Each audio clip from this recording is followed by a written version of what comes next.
नमस्कार। मेरे सभी प्यारे बिहार प्रदेश के वासियों, माननीय सभी उपस्थित कांग्रेस के नेताओं, एसएसएसीसी के बिहार प्रदेश अध्यक्ष इंचार्ज रघुवंश जी, राजेश कुमार जी, नीरज शर्मा जी, हरिवंश यादव जी, हमारे सब कांग्रेस के नेता जो मंच पर बिहार में उपस्थित हैं, एसएसएसीसी के कार्यकर्ताओं, सदस्यों और बिहार की मेरी वीर भूमि के सभी भाइयों और बहनों, आपका इस वर्चुअल रैली में स्वागत, नमस्कार। आज इन मुश्किल समय में जब पूरे देश ही नहीं पूरे विश्व में कोरोना महामारी का प्रकोप है, आज मैं बिहार प्रदेश की अपनी जनता को संबोधित करने आया हूं वर्चुअल रैली के माध्यम से। मैं क्षमा व्यापी हूं कि मैं आपके सामने खुद नहीं आ पाया और मैं वर्चुअली आ पा रहा हूं, आपसे जुड़ रहा हूं। आपका धन्यवाद आप सभी का। आप लोग यहाँ आए, बड़ी संख्या में मैं देख रहा हूँ वर्चुअल रैली में, आप बड़ी संख्या में यहाँ उपस्थित हैं। नेताओं का भी धन्यवाद, आपने इतना बढ़िया अरेंजमेंट किया वर्चुअल रैली का। और सभी हमारे एसएसएसी के कार्यकर्ताओं का भी धन्यवाद। आप सभी को स्वागत, नमस्कार।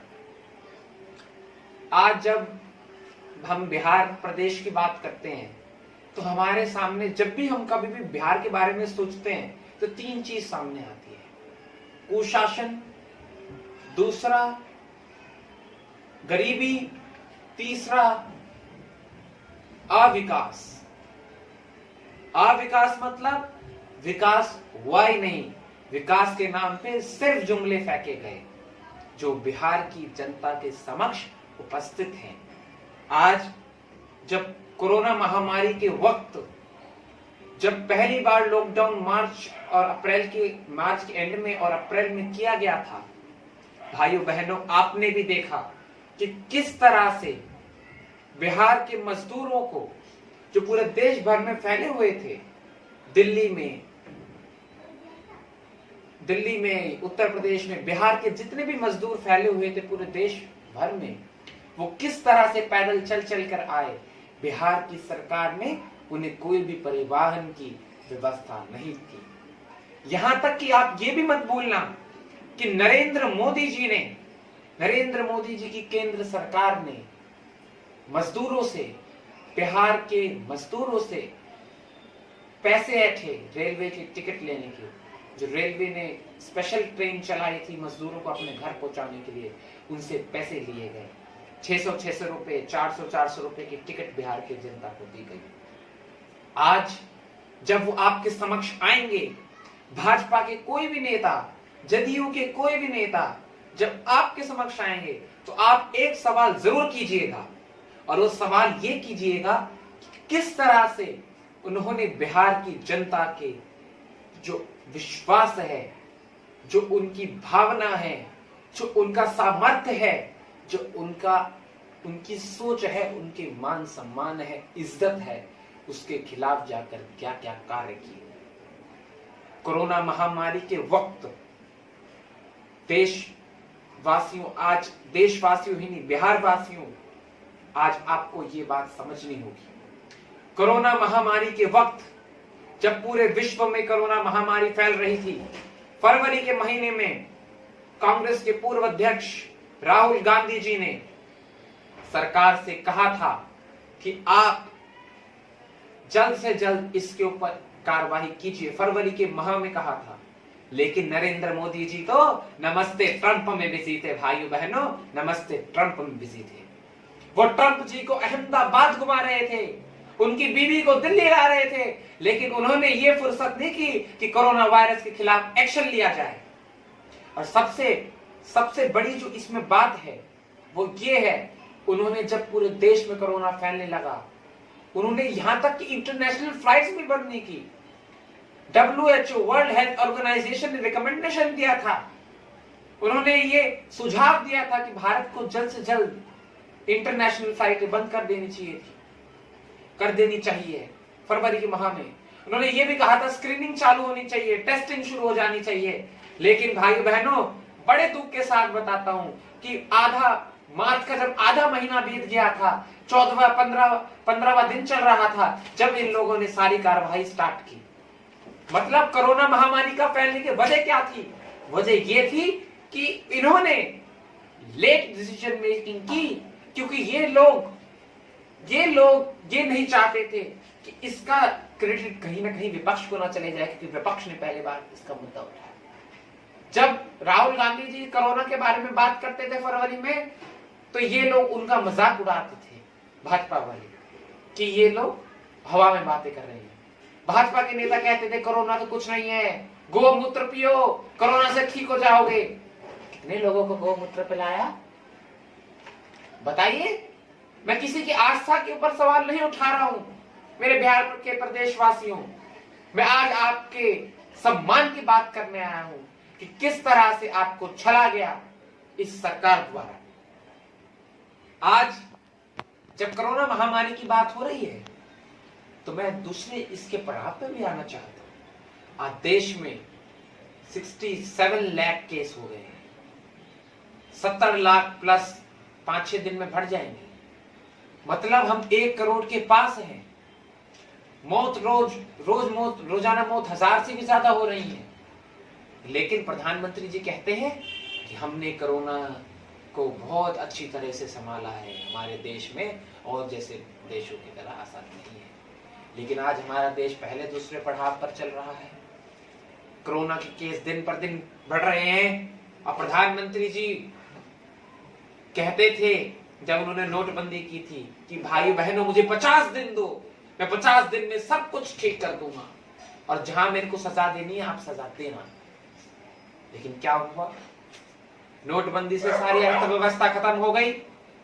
नोटबंदी से पूरे देश में हाहाकार मचा। नोटबंदी से पूरे देश में कई लोगों की हत्या हुई। नोटबंदी से पूरे देश के जो पैसा था उसको सिर्फ कुछ पूंजीपतियों के लिए विकसित किया। ऐसा ही इन्होंने कोरोना के टाइम पे कहा। इन्होंने कहा भाई बहनों मैं 21 दिन में सब कुछ ठीक कर दूंगा। लेकिन क्या हुआ? आज 70 लाख से ज्यादा केस बढ़ रहे हैं। देश भर में आप देख सकते हैं बेरोजगारी बढ़ रही है। आज हमारी जीडीपी, ग्रोस डोमेस्टिक प्रोडक्ट, हमारी अर्थव्यवस्था -23% में चल रही है। भाजपा की सरकार सब कुछ बर्बाद कर दिया। निर्मला सीतारमण जी कहती हैं it is Christ of God, it is act of God. आपकी गलत नीति आई है, इसका एक्ट है, एक्ट ऑफ गॉड नहीं है। इस चीज को निर्मला सीतारमण जी अपनी सरकार को दोषी मानिए। इसमें एक्ट ऑफ गॉड कुछ नहीं है। पूरा देश का युवा बेरोजगार है भाइयों बहनों, पूरा देश का युवा बेरोजगार है। बिहार के प्रदेश में युवा बेरोजगार है। अगर बिहार में उनके रोजगार की कुछ सुविधा की जाती तो आज बिहार के मजदूर, बिहार के युवाओं को बाहर जाने की जरूरत नहीं पड़ती। अगर बिहार के युवाओं के लिए, मेरे युवा भाइयों बहनों के लिए अगर वहां पर शिक्षा संस्थानों की सुविधा की जाती तो बिहार के मेरे भाई बहनों को बाहर नहीं आना पड़ता, बाहर आके लाठी नहीं खानी पड़ती। अगर मेरे बिहार के भाइयों बहनों के लिए अच्छी स्वास्थ्य की सेवा नीतीश जी 15 साल में विकसित करते तो मेरे बिहार की भाइयों बहनों को दिल्ली में आके फुटपाथ पे नहीं सोना पड़ता। वही चीज समझनी है। विकास के मुद्दे के ऊपर वोट करना है। मैं जानता हूं कि भाजपा वाले इसको कम्युनलाइज करेंगे, पूरे इलेक्शन में ये लोग हिंदू मुस्लिम करेंगे। लेकिन आपको एक रहना है, विकास के ऊपर रहना है। नीतीश जी 15 साल पहले जब सत्ता में आए थे तो उन्होंने नारा दिया था कि हम जंगल राज हटाएंगे, लालू जी का जंगल राज हटाएंगे। लेकिन आज भी हालात जंगल राज से कम नहीं है। एक दिन में 4-4 मर्डर होते हैं, पत्रकार सुरक्षित नहीं है, महिलाएं सुरक्षित नहीं है। मोदी जी कहते हैं बेटी बचाओ बेटी पढ़ाओ, लेकिन मोदी जी अपनी बीवी को ही छोड़ देते हैं। ये कहां का बेटी बचाओ बेटी पढ़ाओ है? आप मुझे बताओ। वो दूसरे की बेटी है तो छोड़ दो, लेकिन बेटी बचाओ बेटी पढ़ाओ है। बेटी बचाओ चलिए वो उनका निजी मामला है, लेकिन बेटी बचाओ बेटी पढ़ाओ में मैं पूछना चाहता हूं, हाथरस में जो भी महिला के हमारी बेचारी 19 साल की लड़की के साथ रेप हुआ, उसकी जीभ काट दी गई, रातों रात पुलिस ने एविडेंस बचाने के लिए उनके माँ बाप को शक्ल तक नहीं दिखाई। आप सोचिए, जिसकी बेटी, जिसकी नौजवान बेटी हो, उसकी रेप करके हत्या कर दी गई हो, उसके आखिरी दर्शन भी उसके माँ बाप को नहीं होने दिए। कितनी निकम्मी सरकार उत्तर प्रदेश की है, और बिहार भी उससे अछूता नहीं है। रोज आए दिन रेपों के केस आते हैं, अखबारों में छपते हैं, न्यूज पेपरों में छपते हैं। मेरे बिहार के प्रदेशवासियों, आपकी सुरक्षा, मेरी बहनों की सुरक्षा सबसे पहले है। क्या वो आपको मिल रही है?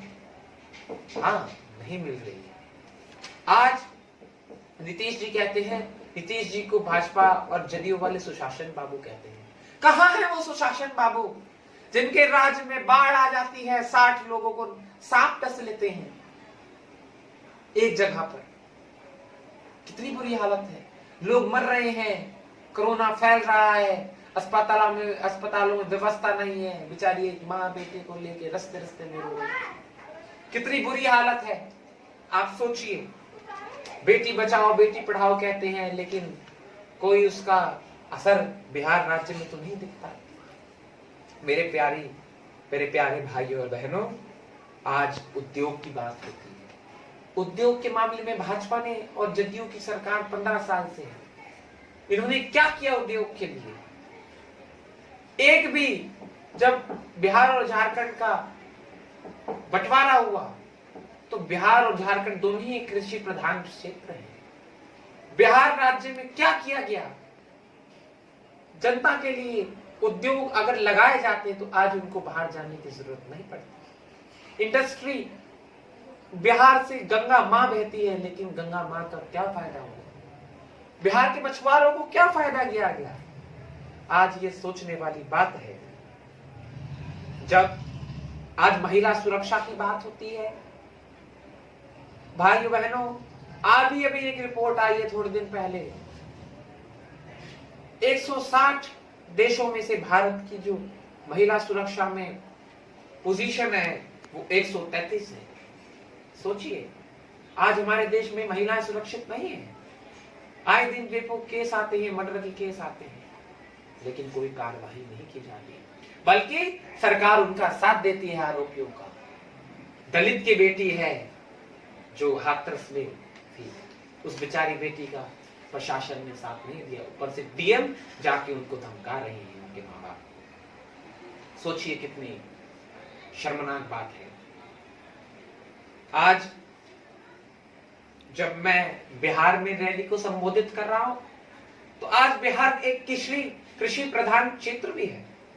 मैं नहीं बोल सकता कि मेरे प्यारे किसानों के साथ क्या क्या नहीं किया गया, बिहार ने किस तरह से उन्हें पराजित किया गया।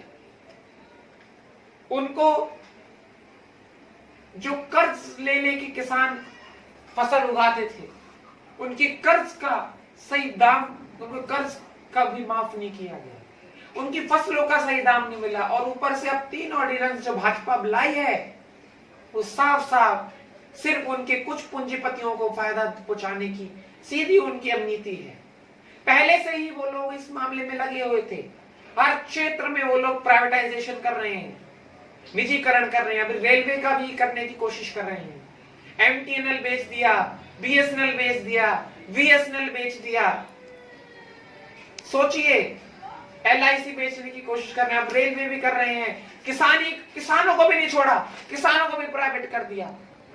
थोड़े दिनों बाद हमारे पता लगेगा पुलिस को भी बेच रहे हैं, आर्मी को। तो ये बहुत ही शर्मनाक चीज है। प्रधानमंत्री जी 2015 में एक रेलवे के प्रोग्राम में गए थे, वहां भाषण दिया था, भाइयों बहनों, मैं रेलवे का निजीकरण नहीं कर सकता। अब क्या कर रहे हैं? अखबार खोली, रेलवे का निजीकरण हो रहा है। कहां है भाजपा? कहां है वो भाजपा की सरकार? मजदूरों के लिए क्या किया? मजदूरों के लिए आपने, जो मजदूर बेचारे बिहार के परेशान हुए, उनके लिए आपने क्या किया? आज बिहार की जनता आपसे सवाल पूछ रही है, बिहार की महिलाएं सवाल पूछ रही हैं कि आपने किस तरह से उन्हें सिर्फ ठगा और उनको किसानों को ठगा, मजदूरों को ठगा, युवाओं को ठगा, हमारी युवा पीढ़ी को ठगा, हमारे बुजुर्गों को बिहार के ठगा गया। उसी ठग बंधन, भाजपा और जदयू का ठग बंधन ने सिर्फ बिहार प्रदेश को बर्बाद करने की कोशिश करी। मुझे बताइए, 15 साल से नीतीश जी सरकार में है, क्या रोड का विकास हुआ? एक रोड बताइए जो बनी हुई। क्या उन्होंने बिहार की जनता के लिए नए अस्पताल खोले? कितने उन्होंने नए शिक्षा संस्थान खोले? कितने नए स्कूल खोले? स्कूलों की बर्बाद हालत है, दर इमारतें हैं, बच्चे उसी में पढ़ते हैं, बाढ़ आती है, पानी टप टप गिरता है। सोचिए कितनी बुरी हालत है। मैं आज अपने बिहार की जनता से